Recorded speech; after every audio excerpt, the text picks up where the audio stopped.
Nii, tere hommikust kõigile. Mina olen Andreas Aljas ja olen minu omavalitsuse projekti andmehaldur. Ja täna siis tutvustame teile küsitluse siis kriisideks valmisoleku, rahvatervise ja turvalisuse ankeete.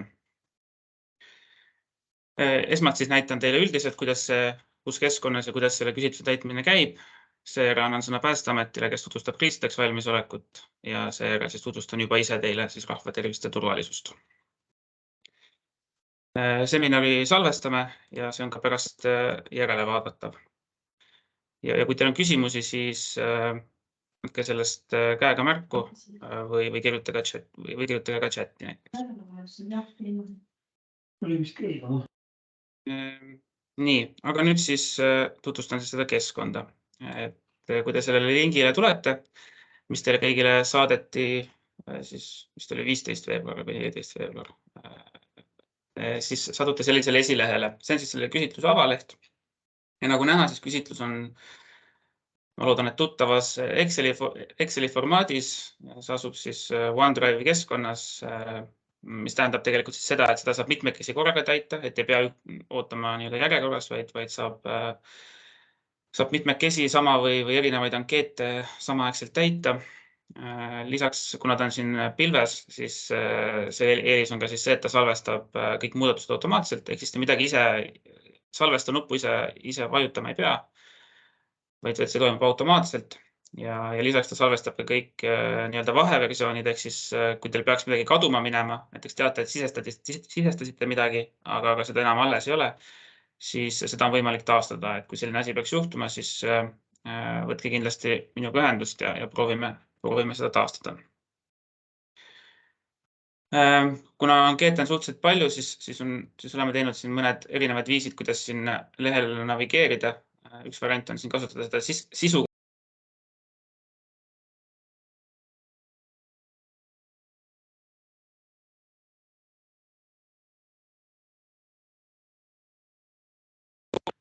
Ma saan aru, et mu mikker läks kinni. Väga imelik, ise ei vajutanud midagi. Aga ühesõnaga rääksin siis navigeerimisest, et siin siis üks viis on siin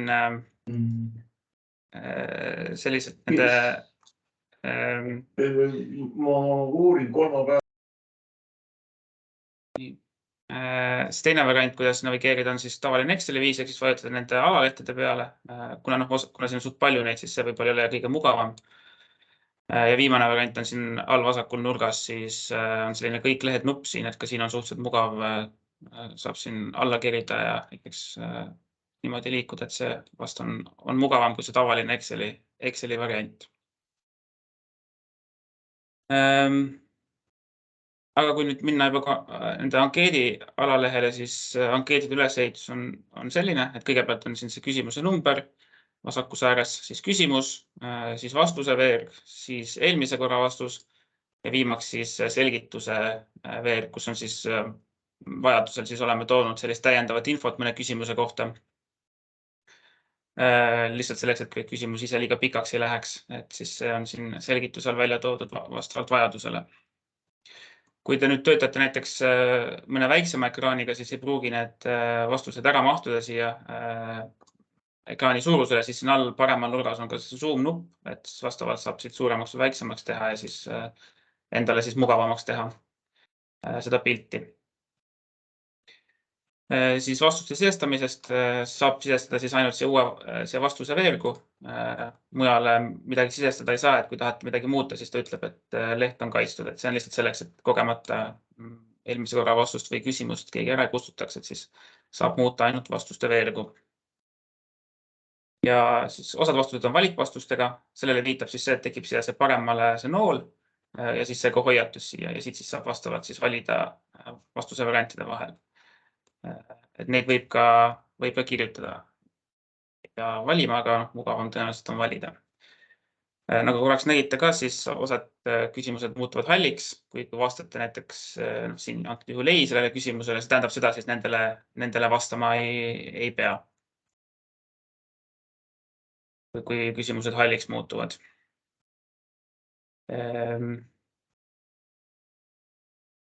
Ja osa vastused, siis paljud küsimused on ka siis vabatekstilised vastused, kus siis võib sisestada ükskõik mis teksti. kui tahate, kui üritate siia valikvastuste alla midagi muud sisestada, siis ta annab ka veateate, et nii ei saa teha.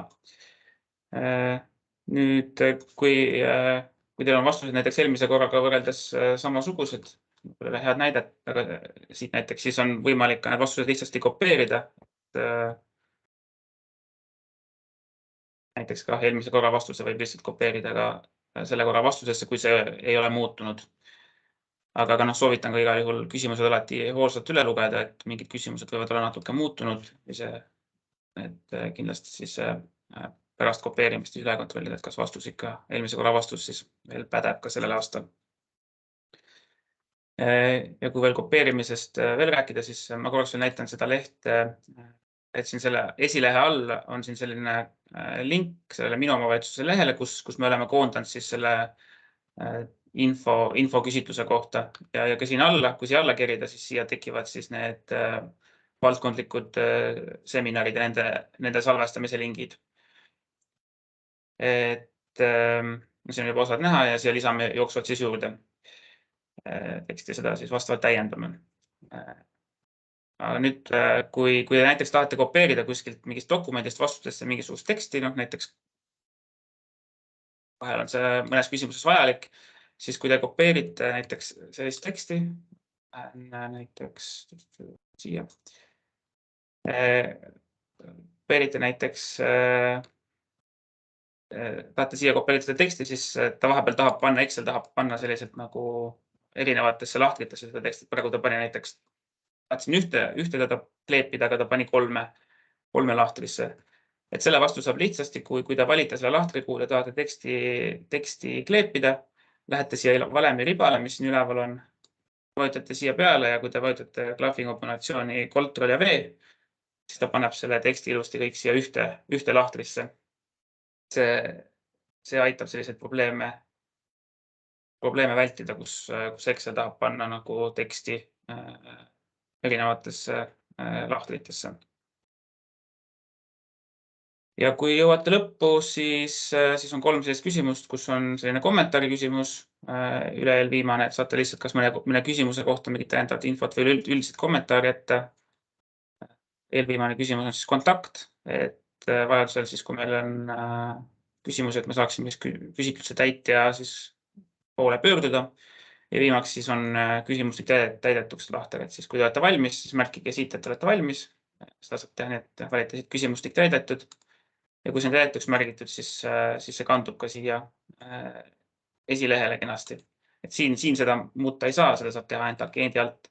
Ja siis annab siis nagu märke, et olete sellega valmis. See nüüd ei tähenda, et ankeet oleks lukus. See tähendab lihtsalt seda, et ma näen, et te olete valmis ja tast ise ka parem ülevaate, ma arvan, et kui kaugel te olete ankeetide täitmisega. Aga kui te tahate veel pärast seda täiendada ja ei ole küsitluse lõpptähtaeg siis saabunud, lõpptähtaeg on 17. märts, et siis võib täiendada veel, et see, et on täidetuks märgitud, et see ei tähenda, et oleks lukus või midagi sellist, et võite ka hiljem neid täiendusi sisse viia. Ma näen, et on üks küsimus tulnud. Palun, Leane. Jah, tere. Ma tahtsin küsida lihtsalt üks väike tehniline küsimus, et sa näitasid, et kuidas seda kasti täita, et kas see tavaline Exceli funktsioon, et kui ma klõpsan 2 korda kastikese peale, et siis ma saan sinna panna kogu selle teksti korraga, et see ju ka ikka töötab, eks ole? Ma ei tea, kas ma väljendasin. Töötab see ka, jah. Ma lihtsalt ise vist olen seda kasutanud niimoodi. Näed, ma õppisin ka midagi uut. Aitäh. Aitäh. Nii. Aga kas teil on veel selle üldise ankeedi ülesehituse kohta küsimusi? Kui ei ole, siis paar veel sellist märkust, et me kontrollime kõik vastused üle ja eemaldame siis ebatäpsed vastused, kui need ei sobi. Vastused me avalikustame siis minu omavalitsuse veebilehel ja küsitlus on siis läbivalt 22. aasta kohta. Sellised paar märkust. Aga nüüd siis annaksin sõna Päästeametile Rako Vernikule, kes tutvustab siis kriisideks valmisoleku ankeeti. Nii, Jako, kas sa saad jagada? Ja ma püüdsin jagada. Nii, on näha, väga hea. Väga hea ja siis ma loodan, et saan aru, et mind on kuulda ka. Et lähme siis korra jah, nagu edasi selle asja juurde, mis siis see kriisideks valmisoleku indeksi küsimustik on. Et tere siis kõigile minu poolt ja annan siukse ülevaate, et mis meil seal sees on. Et ma loodan, et enamus inimesi on 2020 aastal sellega kokku puutunud.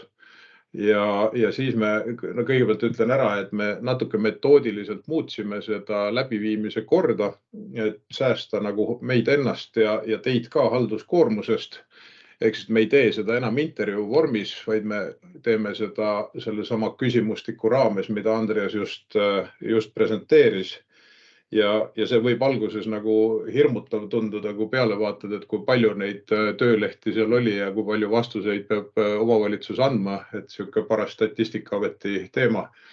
Aga et me oleme vähemalt aru saanud nii, et kui meil on kas siis omavalitsusjuht, kes vastutab kriisi lahendamise korraldamise eest omavalitsuses või on kellelegi see ülesanne määratud, et siis tegelikkuses ei ole see väga hull see läbikäia ja halduskoormuse säästmine on see, et me ei pea kokku leppima ühist aega ja hakkama telefoni otsas dikteerimist arvutisse kirjutama, et sellepärast tekkis see mõte, et me pigem saadame selle küsimustiku laiali läbi Rahandusministeeriumi ja siis ta on selles ühtses potis.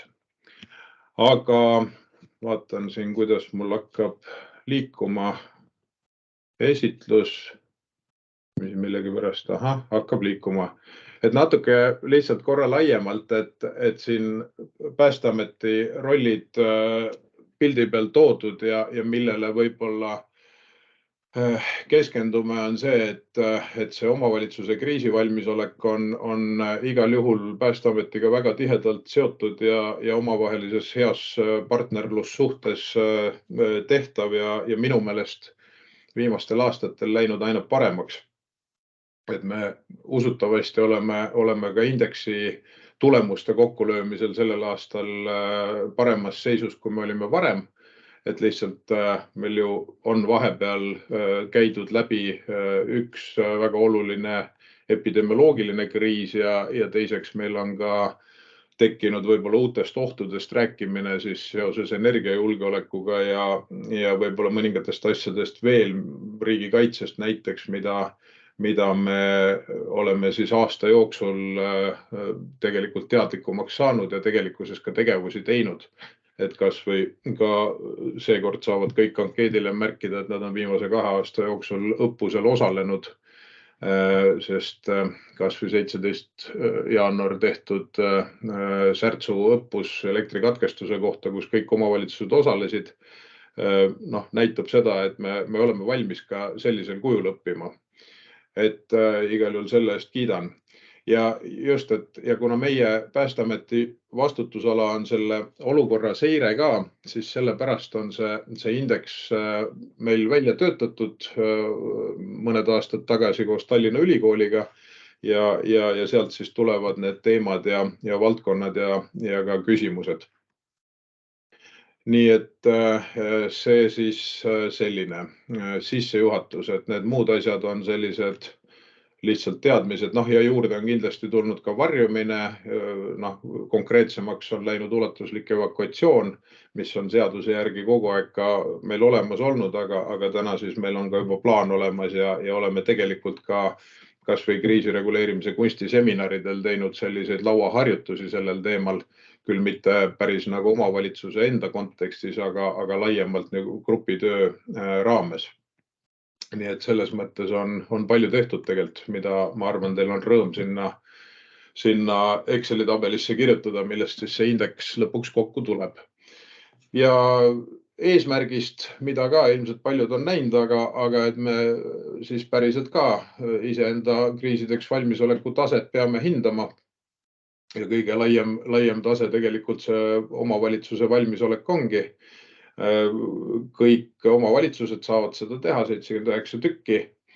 ja mis meil siis on selleks sisuks, on siis hädaolukorra seadusest tulenevad nõuded, mille ütleme täitmise poolt siis me oleme teinud dokumendi vaatluse käigus, ehk siis, et see, mis on meie päästekeskustele esitatud hädaolukorra seaduse järgi, siis neid küsimusi teil indeksküsimustes ei ole, sest meil ei ole vaja neid küsida, seda teadmist me juba teame ja selle me paneme sinna juurde.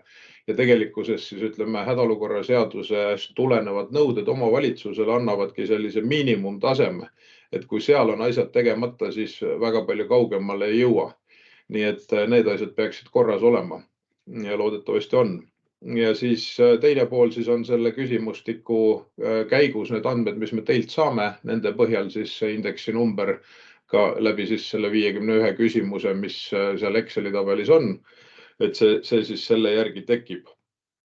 Ja veel kord siin all ka on nii-öelda, et läbi milliste nii-öelda võib-olla mõttefaaside me neid küsimusi ka oleme teinud, et meil on sees seal erinevad asjad või peidus küsimuste taga nagu erinevad kriisifaasid, tegelikult alates ennetamisest, valmistumine, lahendamine, taastamine ja õppimine.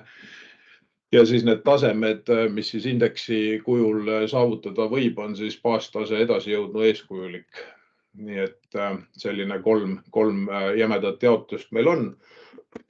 Ja siin meil siis lihtsalt korraks näide sellest kriteeriumitest, et kui esimesed 3 punkti indeksis kokkuvõtvalt siis kõigist küsimustest tekitavad baastaseme, edasi jõudnud tase maksimum 6 ja kõige siis eeskujulikum on ja päris maksimum on 9.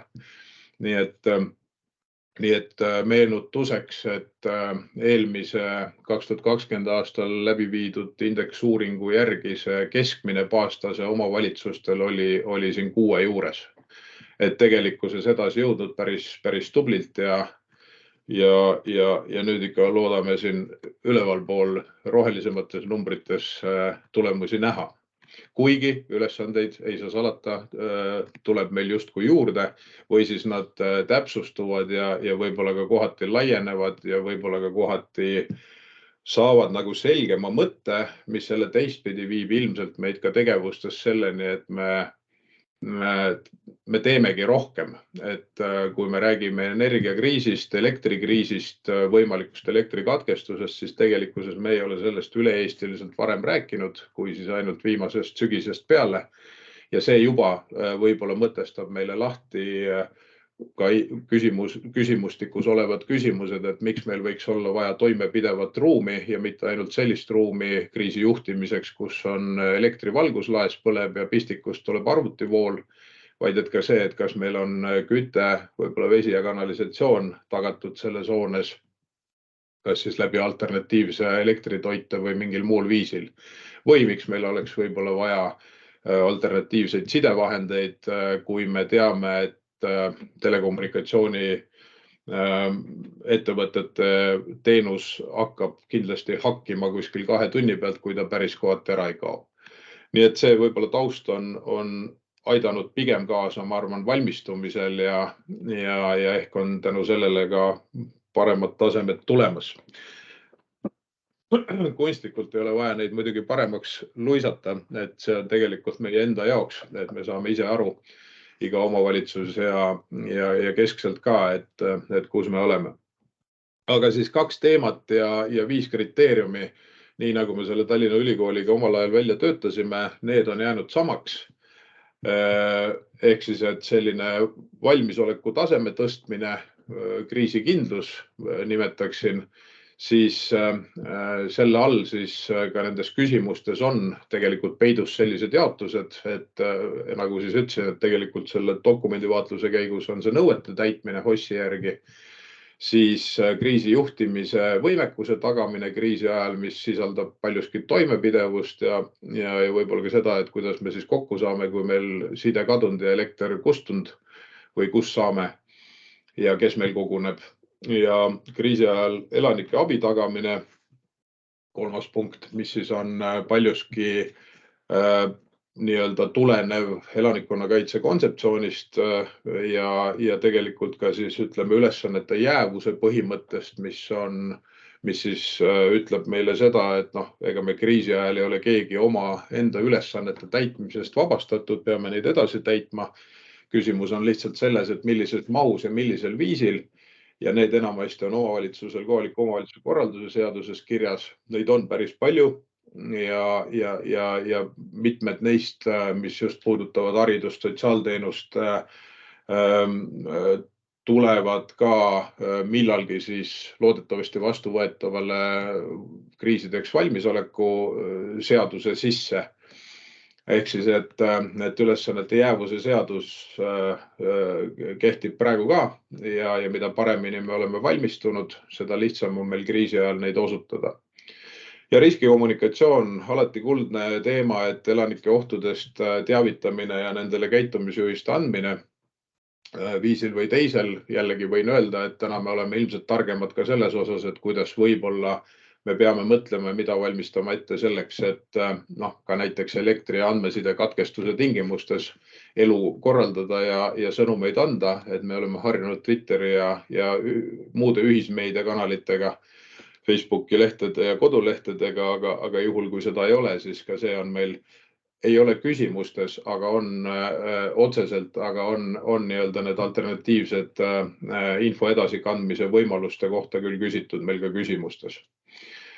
Ja teine teema on siis selline lahendamise ja taastamise võimekuse tõstmine, et kriisi ajal tegutsemine ja võib-olla täna ka juhin lihtsalt sellele fookus tähelepanu, et taastamise võimekus on mõneti oluline meil ka päris elus ikkagi läbi mõelda, et kui me mõtleme kas või sellises võtmes, et kas meie elutähtsa teenuse osutaja, näiteks kaugkütteettevõte on läbi rääkinud oma kortermajade ka, kes on tema kliendid ja kas on võetud selles osas midagi ette, et see teenus toimiks ka näiteks elektrikatkestuse tingimustes ja kui palju see maksab.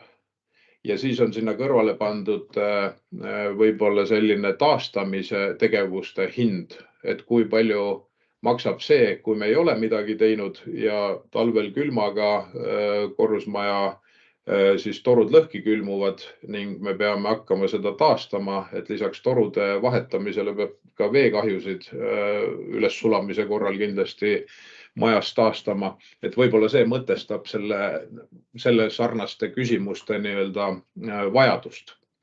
Et võin lihtsalt öelda remargina, et need hinnad on hästi erinevad ja taastamine on tegelikult kallim kui nii-öelda ettevalmistamine, et meil kriisis või ka ennetamine, et sellist kriisi meil ei juhtuks ja sellist tagajärge ei tekiks. Nii et need on siis teemad ja kriteeriumid ja need on samad, nagu olid 2020. aastal. Ja ise võib-olla natukene seal küsimusi ongi tõesti 51 ja on nii põhiküsimused kui alaküsimused nende sees. Et võib-olla läheb nagu järg ära, et millest ja mil viisil ka veel päriselt temaatiline jaotus nagu koosneb, et selline kategoriseerimine siis korraks, et ongi selline kriisijuhtimine, selle korraldus ja toimepidevus, erinevad koolitused, eraldi ka allpool õppused, eks ole, aga just sellised kriisikoolitused ja mille alla võib liigitada nii meie kriisireguleerimise kunstikoolitusi, millel kõik omavalitsused on osaleda saanud, kui ka eelmisel aastal siis Kaitseministeeriumi, Kaitseväe ja Päästeameti koostöös selline riigikaitsekoolitus, mis ka 5 koolitust toimus, et need sinna alla kuuluvad, nii et neid julgelt saate märkida. Ja ilmselt on asju veel, kõrgem elanikkonnakaitse kursus ja nii edasi. Nii et koolitusi tegelikult ka juba on ja siis veel ka osades omavalitsustes ka oleme teinud tegelikult ka sellist üldist elanikkonnakaitse koolitust ja meie harjutusplatvormi peal õppimist. Kriisiplaanid on üks selline kategooria, et üle 10 000 elanikuga, nagu kõik teavad, hädaolukorra lahendamise plaan, aga endiselt olen ja oleme Päästeametis seisukohal, et ka alla 10 000 elanikuga omavalitsuses inimesed siiski vett, kanalisatsiooni, kaugkütet ja kohalike teede sõidetavust tahavad tarbida. Ja seda oleme kogu aeg ikkagi soovitanud, et selle kohta võiks mingisuguse kriisiplaaniga teha ja tean, et mitmel on ka olemas. Nii et teil ka ei pea jääma see lahter mitte tühjaks, kellel olemas on. Kui ei ole, siis tõepoolest seadus ei nõua, aga iseenesest parem olla enne valmis ja valmistuda, kui kriisi ajal hakata seda plaani operatiivselt tegema. Ressursikaardistus, mis seondub kindlasti kriisiplaanidega või holpidega, ehk siis, ja küll aga seal ka ressursikaardistuse all on osa selliseid võib-olla teenuse tagamise võimalusi, mis otseselt ka hädaolukorra seadusest tuleneva siis elutähtsa teenuse alla ei käi, ehk siis mõningad sotsiaalhoolekande teenused näiteks või seal lasteaiateenus või nii edasi.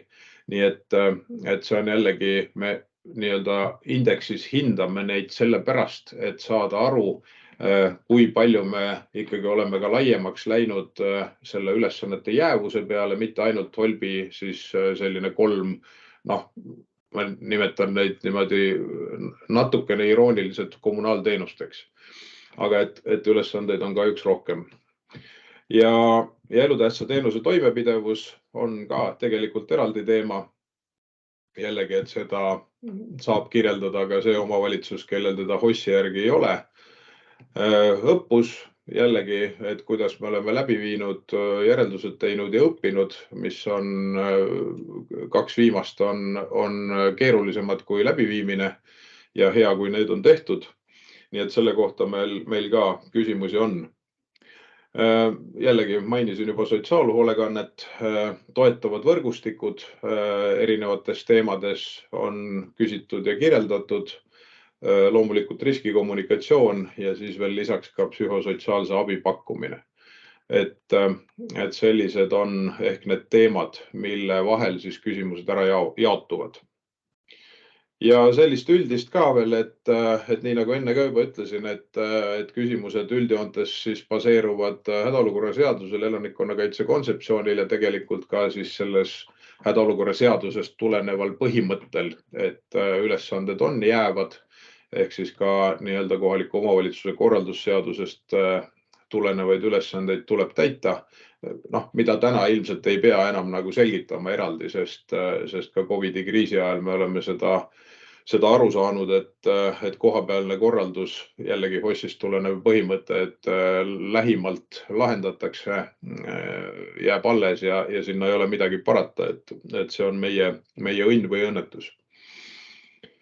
Ja kui teil tekib küsimustike täitmise ajal küsimusi ühes või teises küsimuses esitatu kohta, et siis teil on teada ka meie päästekeskustes, valmisolekubüroodes kontaktisikud, et nendega saate ka konsulteerida ja kui meil ka siis nii-öelda peale küsimustike täitmist tekib mingisuguseid täiendavaid küsimusi, et siis me juba otse jällegi valmisolekubüroode poolt pöördume teie poole, et mõningaid asju täpsustada. Nii et selline oleks see kiire ülevaade ja ma küsimusi ei hakka teile tahvli peale panema, sest küsimustele teil on 15. alates ju juurdepääs olemas ja vastan küsimustele hea meelega, kui need küsimusi on, et andke käega märku, siis saame järjest valida.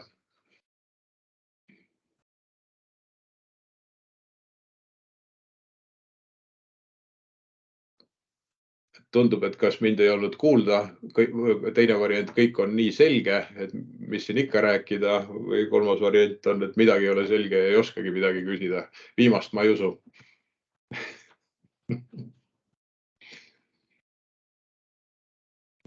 Paneme siis punasema pildi ette, et siis on toredam.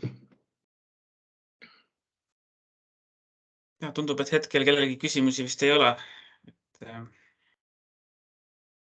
Ja, nii palju võib-olla ütlen veel juurde, et paar küsimust juurde tekkis, kuna me ka suhtlesime Kaitseministeeriumiga ja neilt saadud head mõtted, kas meil juba on olemas või on natukene oleme mõnda küsimust sõnastanud ringi. Ja võib-olla siis nagu perspektiivist veel ka see, et või mis on olnud meil siin Päästeameti seisukoht hetkel riigikaitse osas ja indeksuuringu osas, et senikaua, kuni me ei ole pakkunud riigi poolt võimalust kas koolituda või mingeid suundasid seada või sellist ühistööd riigikaitse suunal nagu konkreetsemalt teinud, me ei pane selliseid küsimusi, mille vastuseid me teame, et see on nii-öelda null või ei, me ei ole seda teinud.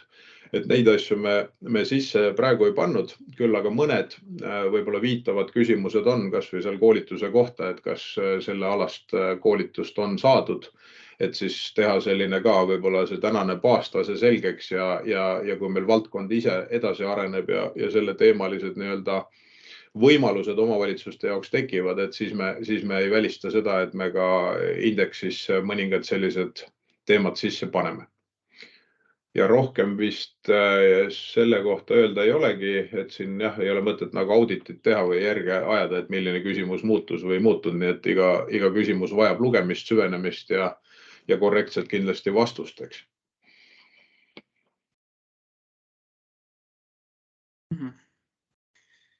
Aga aitäh sulle, Jako, ja kui kellelgi praegu küsimusi ei ole, siis ma vist liiguksingi edasi rahvatervise ja turvalisuse küsimustega. Nii.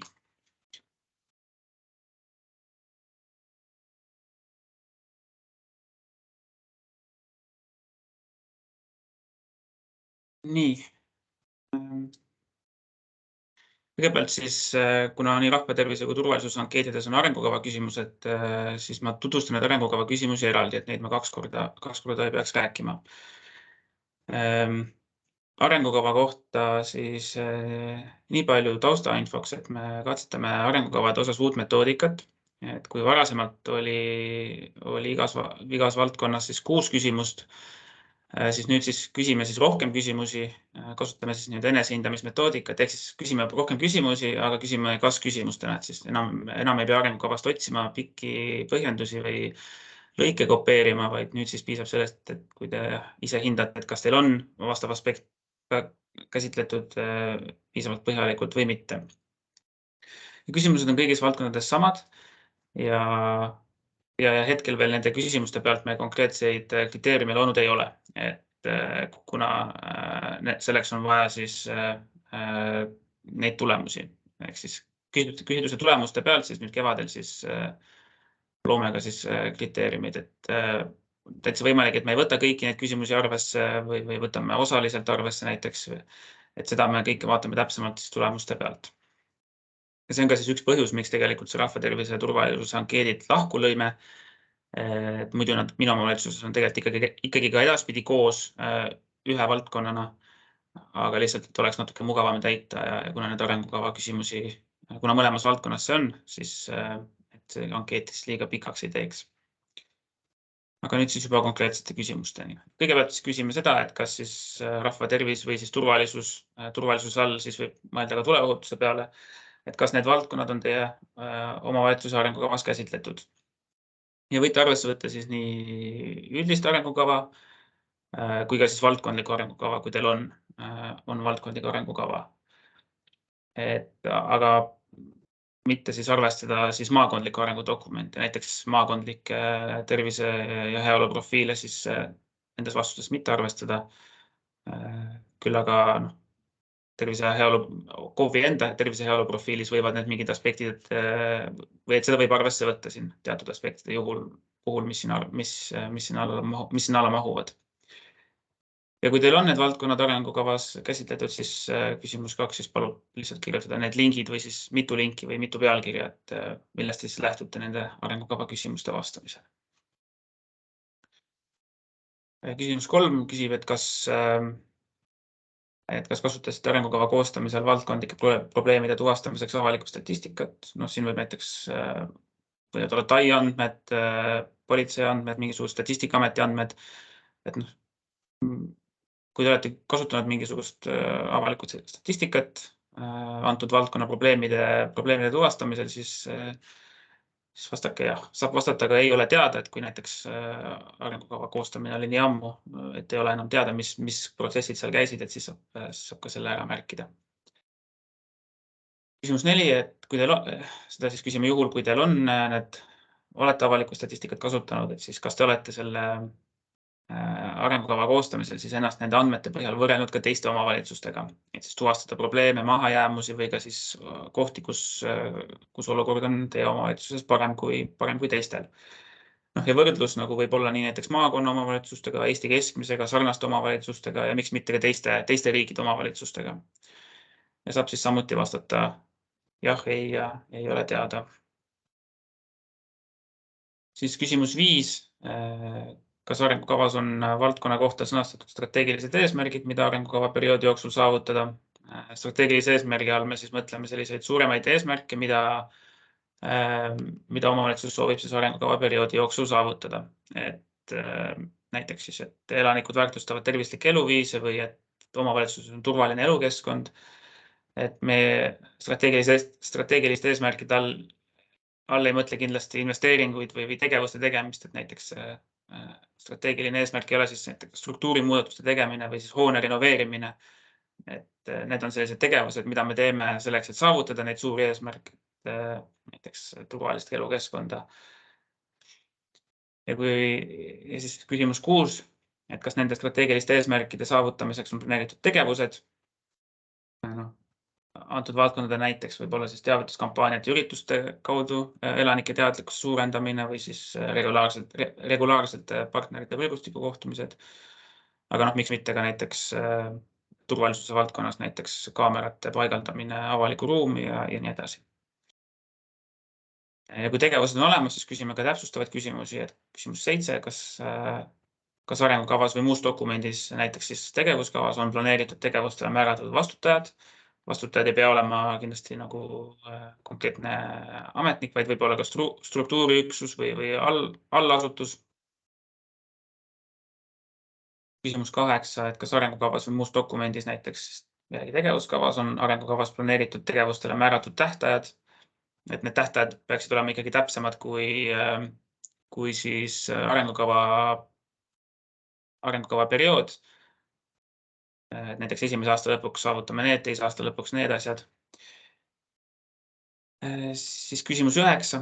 Kas valdkonna eesmärkide toetamiseks on seatud mõõdetavad ehk siis arvulised indikaatorid, tulemusnäitajad ja või mõjuindikaatorid, mis näitavad arengukavas seatud eesmärkide täitmise tulemuslikkust. Ja indikaatori tulemusnäitaja on siis statistiline näitaja, mis iseloomustab, kas olukord halveneb või paraneb. Tervise valdkonnast näiteks, et kas tervena elanud aastat, tervena elatud eluaastate arv näiteks või registreeritud süütegude arv on vähem kui mingi arv või eluhoone tulekahjude arv näiteks väiksem kui 5. Ehk see sõltub nii palju omavalitsuse suurusest, et mis see sihttase on, aga see on siis selline üldine näitaja, mis iseloomustab, et kas meil omavalitsuses läheb siis valdkonnas, lähevad asjad paremaks või halvemaks. Siis kui on indikaatorid, siis küsime ka hulga täpsustavaid küsimusi, et kõigepealt küsimus 10, kas nende indikaatoritel on arengukavas välja toodud algtase, ehk siis see, kus me oleme siis arengukava koostamise ajal. Küsimus 11, kas nendel indikaatoritel on arengukavas määratud konkreetne sihttase, kuhu soovitakse jõuda või siis vähemalt trendisuund, kuhu poole soovitakse liikuda. Võib olla ka see, et meil on raske öelda, mis see konkreetne sihttase on, et siis võib olla ka see, et piisab see, kui on olemas siis see, et kas näitaja siis kasvab või kahaneb välja toodud. Ja küsimus 12 siis küsib veel täpsemalt, et kas on määratud tähtaeg, mis ajaks soovitud sihttase soovitakse saavutada. Et kui on konkreetne sihttase määratud, et siis kas olete ka pannud eesmärgid, et mis aastaks me soovime sinna sihttasemele jõuda või võivad olla ka vahe-eesmärgid näiteks. Ja siis küsimus 13, et kas toimub nende indikaatorite regulaarne seire, ehk siis teisisõnu, kas jälgitakse regulaarselt, kuidas ja kuhu suunas määratud indikaatorid liiguvad. Regulaarselt on peamiselt, mõtleme siis, et iga-aastaselt vähemalt vaadatakse, mis seisus me oleme, kas indikaatorid liiguvad sinna suunas, kus me tahame. Ja siis küsimus 14, et kui te seirate, et siis kas see seire on avalikult kättesaadav ja lihtsasti avalikkusele leitav. Kui jah, siis tuleb kirjutada siia see link, kus see leitav on. Et see võib olla näiteks dokumendi kujul või võib olla selline eraldi veebileht. Et näiteks Viimsi vallal on selline eraldi veebileht selle kohta, kus on välja toodud need arengukava peamised indikaatorid ja siis see seire, et kui kaugel siis ollakse nende täitmisest. Siis järgmiseks küsime riiklike eesmärkide kohta, et kas arengukavas püstitatud eesmärkide seadmisel analüüsiti või lähtuti riiklikest eesmärkidest. Siin näiteks rahvastiku tervise arengukava või siseturvalisuse arengukava. See võib olla ka mõni varasem riiklik dokument, aga et kas näiteks just siis arengukava koostamisel võeti neid riiklikke arengudokumente arvesse. Ja kui võeti, siis küsimus 16 küsib, et kas arengukavas või selle lisas taustainfos või siis vähemalt viitena on välja toodud, et kuidas siis omavalitsuse eesmärgid on seotud riiklike eesmärkidega antud valdkonnas.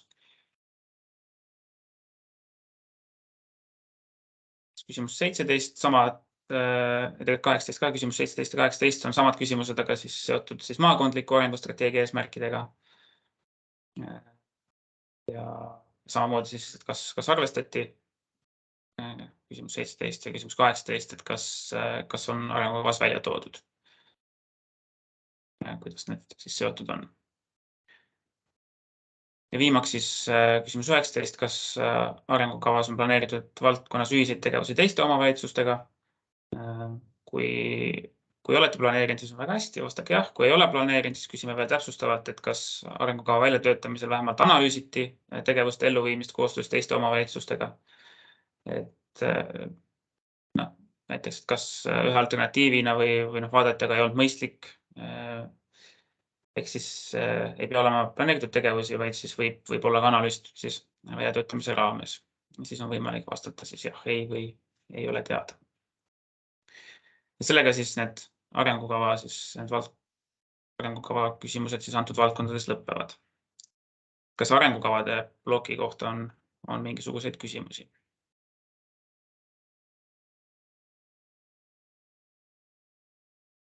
Kui ei ole, siis ma liigun edasi rahvatervise küsimuste juurde. Kõigepealt siis omavalitsuse tervise ja heaolu profiil.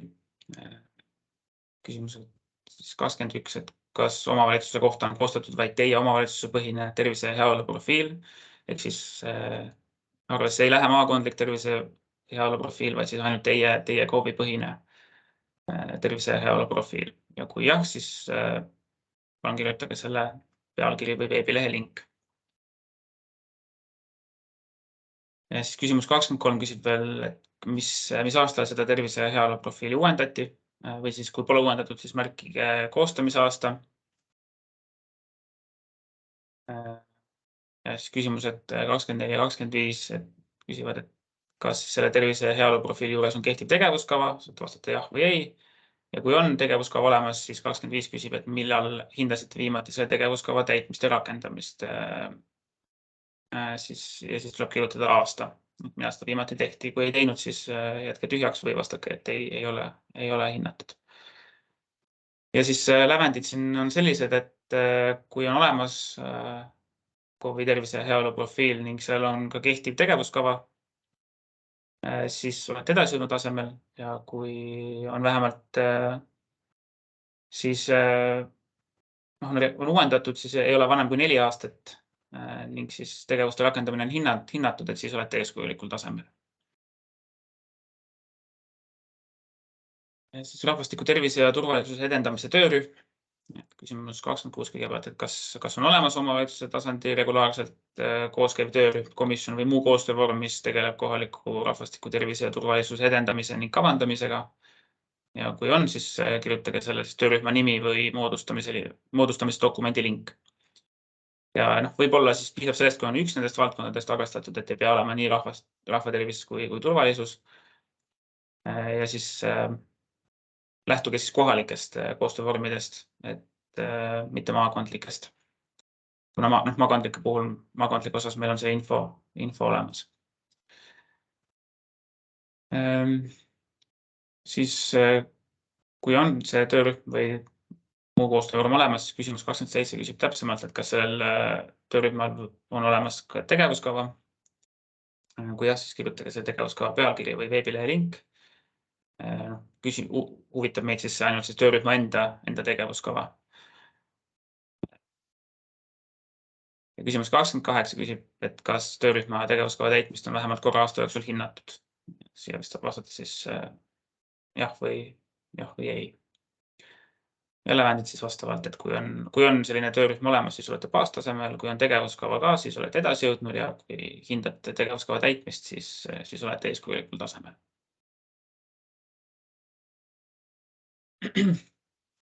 Siis rahvatervise ja turvalisuse valdkonnaga tegelev teenistuja.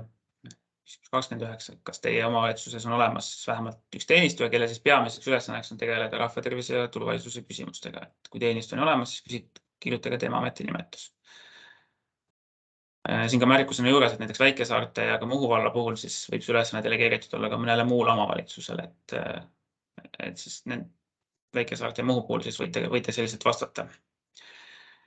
Ja keda me mõtleme siin, siis mõtleme siis näiteks ennetustöö spetsialisti või teenistujad, kelle ülesanne näiteks on tervishoiuteenuste siis töö koordineerimine või tervist edendavate projektide läbiviimine. Ja kui teil on selline teenistuja olemas, siis olete edasi jõudnu tasemel. See on ka siis uus lävend, et seda küsimust varem siin olnud ei ole. Siis omavalitsuse loodud ennetusprogrammid. Küsime siis, et kas teie omavalitsus on loonud mõne ennetusprogrammi, mida teie omavalitsuses siis eelmisel aastal ellu viidi. Kui jah, siis kirjutage selle nimetus ja selgitage siis lühidalt, milles see programm seisneb. See on siis selline küsimus, kus me küsime siis KOV-i enda loodud ennetusprogrammide kohta ja ennetusprogrammi all siis me mõtleme siis järjepidevat regulaarset programmi, mis tegeleb rahvatervise ja turvalisuse juurpõhjuste lahendamisega. Ja arvesse siis ei lähe näiteks ühekordsed koolitused. See ei ole päris programm, vaid see on selline ühekordne koolitus, mis ei ole siis mastaabilt nii suur, kui nagu ennetusprogramm võiks olla. Ja ka siis erinevad välisvahendite projektid, näiteks Norra projektid, need ka ei lähe arvesse siin, kuna need ei ole omavalitsuse enda poolt loodud, vaid tulevad sealt välisvahendite kaudu. Ja siis ka riiklikke programme siis palun mitte siin arvesse võtta. Aga kui olete näiteks teinud ise loonud sellise ennetusprogrammi, siis see võib olla loodud näiteks koostöös mõne teise omavalitsusega, et siis nagu võite selle välja tuua. Ja kui olete kahe vahel, et kas midagi välja tuua või mitte, siis pigem tooge see välja ja selgitage siis lühidalt, et milles see seisneb, et me siis vaatame siis vastused üle ja vaatame, kas me saame arvesse võtta või mitte. Ja kui teil on selline programm olemas, siis küsimus 31 küsib täpsemalt seda, et mis selle programmi aastane maksumuses hinnanguliselt on. Saab siis vastata kas alla 5000 või üle 5000 euro aastas. Lävendid on siis sellised, et siis kui on olemas programm, selline omaalgatuslik programm, siis olete edasi jõudnud tasemel. Ja kui see maksab vähemalt 5000 eurot aastas, siis olete eeskujulik. See on ka nüüd uus kriteerium.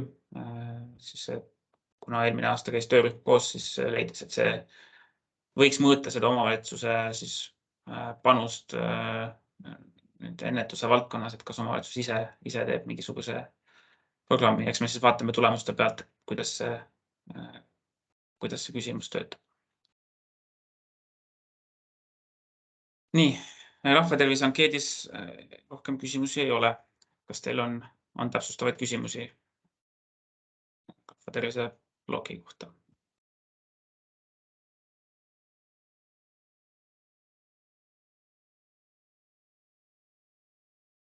Kui ei ole, siis liigun edasi turvalisuse küsimuste juurde.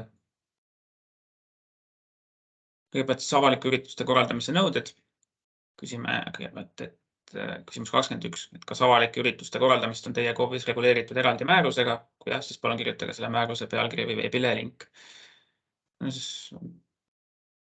KOV-i alusel kohustuslik kehtestada määrusega siis avalike ürituste korraldamise nõuded. Ja see on siis baastaseme mõõdik siis turvalisuse blokis. Küsimus 22, et kas see määrus reguleerib ka alkoholi tarbimist avalikel üritustel? Kui jah, siis palun kirjutage mõni näitelause või link, mis käib avalikel üritustel alkoholi tarbimist reguleeriva nõude kohta. No, siin võivad olla näiteks siis müügi kellaaja piirangud või alkoholi tarbimiseks piiritletud alad või muu selline. Ja kui on alkoholi osas mingid eraldi sätted olemas, siis olete siis edasi jõudnud tasemel. Ja küsimus 23 on tegelikult ühe teise kriteeriumi kohta, mis on tuleohutuse valdkonnas minu omavalitsuse metoodikas. On ka uus kriteerium, et kas see määrus reguleerib avalikel üritustel lahtise tule tegemist ning pürotehnika kasutamist. Kui jah, siis palun kirjutage mõni näitelause või lõik, mis seda reguleerib. Ja kui on avalikel üritustel siis need aspektid reguleeritud, siis olete jõudnud siis edasi jõudnud tasemele siis selles alumises kriteeriumis. Seejärel turvaline ruumiloome. Küsimus 24. Kas teie omavalitsuses arvestatakse avalike alade planeerimisel turvalise ruumiloome põhimõtetega? Kui jah, siis palun tooge näide, kus olete neid põhimõtteid rakendanud. No eelkõige me mõtleme siin seda, et te konsulteerite siis või kaasate avaliku ruumi arendamisel siis Politsei- ja Piirivalveametit ja ka Päästeametit. Et siis nendel on see ekspertiis avalike ruumi või turvalise ruumiloome põhimõtete osas. Ja siis tooge üks näide, et kus te olete siis neid põhimõtteid rakendanud. Näiteks mingi, ütleme üks näide on selline linna keskväljaku planeerimine on ju, et kas olete ka PPA-ga konsulteerinud, et kuidas see ruum ise siis aitaks kaasa siis turvalisuse loomisele. See võib olla näiteks ka lihtsalt sellised turvakaamerate paigaldamised, aga ka muu, kas ruum on piisavalt valgustatud öösel ja muud sellised aspektid. Ja kui olete arvestanud, siis olete antud kriteeriumis siis edasi jõudnud tasemele. Siis siseturvalisuse vabatahtlike toetamine. Küsimus 25, et kas teie omavalitsus on 2022. aastal toetanud siseturvalisuse vabatahtlike tegevust? Siis abipolitseinikud, vabatahtlik pääste, vabatahtlik merepääste. Kui jah, siis palun tooge antud toetusest näide. See võib olla täiesti suhteliselt lahtine küsimus, et näiteks rahastatud mingit konkreetset projekti, osad KOV-id toetavad vabatahtlikele päästetele päästeautode ostmist, ruumide kasutada andmist, ka vabatahtlike tunnustamine näiteks on selline asi, mis toetab siseturvalisuse vabatahtlike tegevust. Et mis iganes viisil te olete ka seda teinud eelmisel aastal, siis tooge see siin välja. Et see on ka nüüd uus kriteerium, et varem mõõtsime seda, et kas lihtsalt KOV-is on olemas siis vabatahtlik pääste või vabatahtlik merepääste näiteks. Aga me nägime, et see ei mõõtnud kõige paremini seda olukorda või KOV-i panust, et seega proovime siis nüüd uut metoodikat. Kui te olete toetanud siis siseturvalisuse vabatahtlikke, siis saavutate edasi jõudnud taseme.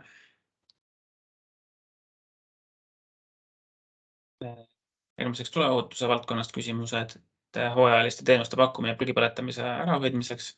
Küsimus 26, et kas teie omavalitsus pakub hooajalisi teenuseid, mis aitavad ära hoida prügipõletamist omavalitsuse territooriumil. Ja kui olete siis pakkunud teenuseid, siis nimetage mõni, mida eelmisel aastal pakuti.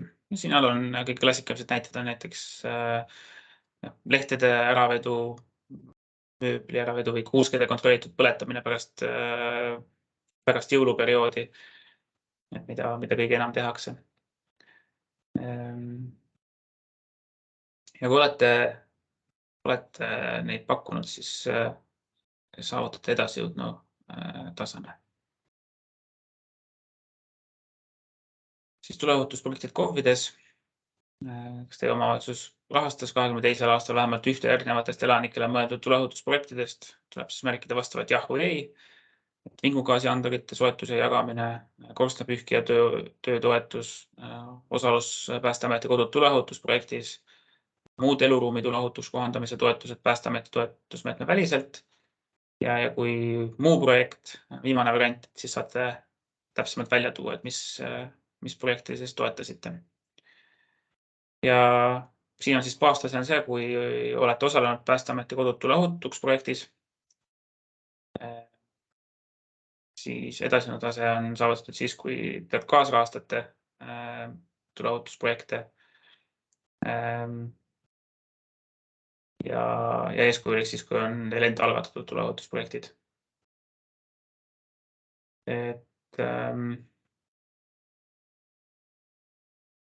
Jah, siin me siis nende vastuste pealt hindame nende edasijõudnud eeskujuliku tasemel täitmist. Et baastaseme puhul me kontrollime ka Päästeameti andmetelt üle, et nende andmete pealt, et kes siis on osalenud selles kodutuleohutusprojektis ja kes mitte. Siis küsimus 33 on hästi pikk, aga õnneks pikka vastust ei eelda, et saab vastata ainult jah ja ei. Põhimõtteliselt me küsime siis sellist asja, et kas alates 2021. aasta märtsist on omavalitsustel endil siis ilma Päästeameti kooskõlastuseta võimalik anda siis teatud ehitistele kasutus- ja ehitislubasid, kui nad kontrollivad ise siis tuleohutusnõuete täitmist. Ehk siis edasi tehakse tuleohutusseaduse siis paragrahv 5 lõige 1 prim alusel ja siin on see sättega välja töötud. Ja põhimõtteliselt küsime siis seda, et kas te olete seda võimalust siis 2022. aasta jooksul kasutanud. Ja kui olete, saate vastata jah, ja kui ei ole, siis vastake ei. Lihtsalt siin on, miks me küsime seda ja miks me mõõdame seda üldse, see tuli jällegi töörühmast ettepanek seda mõõta,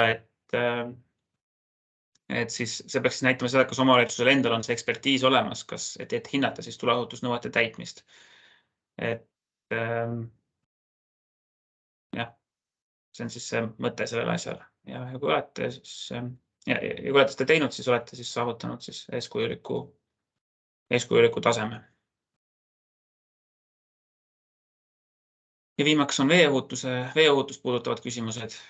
Kõigepealt filteri küsimus, et kas teie omavalitsuse territooriumil on avalikke supluskohti. Kui vähemalt üks on, siis vastake jah, kui ei ole, siis vastake ei. Kui vastasite ei, siis ei pea 35 ja 36 vastama. Siis küsimus 35, et kui on avalikke supluskohti, siis palun hinnake, kui paljudes neist on täidetud siis sotsiaalministri määruse nõuded suplusveele ja suplusrannale nõudeid. Saate siis vastata mitte üheski, mõnes pooltes enamikus või kõigis. Küsimus 36, et mitmes avalikus supluskohas on olemas alaliselt kohal käib vetelpääste ehk rannavalve. Ja siis palun nimetage selliste supluskohtade täpne arv. Ja kui baastase tuleb siis küsimusest 35, et kui on kõigis supluskohtades need määruse nõuded täidetud, siis olete saavutanud baastaseme. Ohutuspüstakud, mis on siis edasijõudnud eeskujuliku tasemes, need andmed saame Päästeametilt. Ja siis mehitatud rannavalve puhul siis küsime teilt need supluskohtade arvu ja siis võrdleme seda siis Terviseameti siis avalike supluskohtade andmetega. Ja siis sealt siis arvutame selle protsendi, et kui on 50%, siis edasijõudnud tase on saavutatud ja kui on kõigis, siis eeskujulik tase.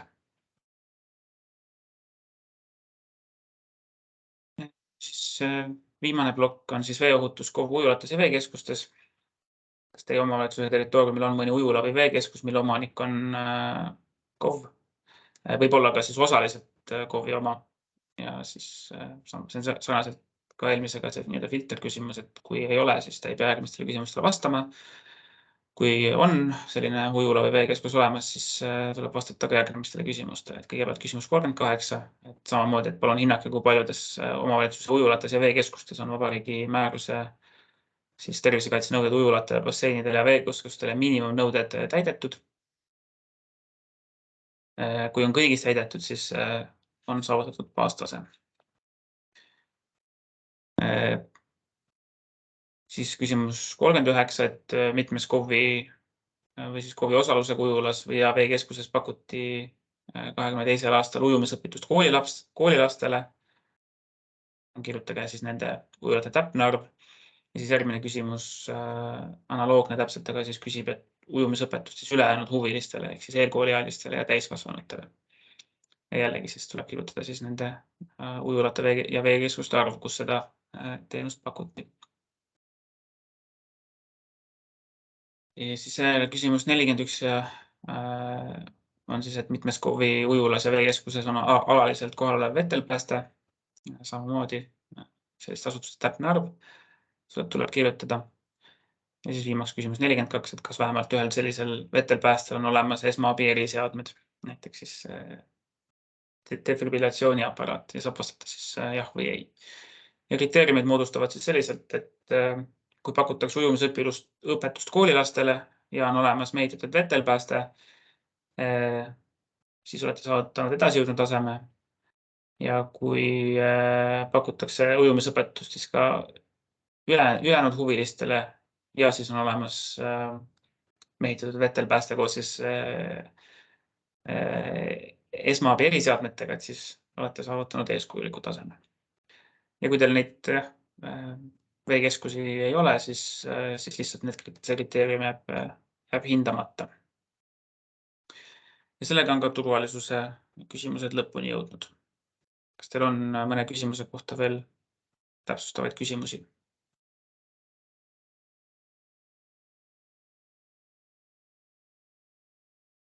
Kui ei ole, siis rahvatervise turvalisuse osas siis pöörduge siis nende küsimuste osas minu poole.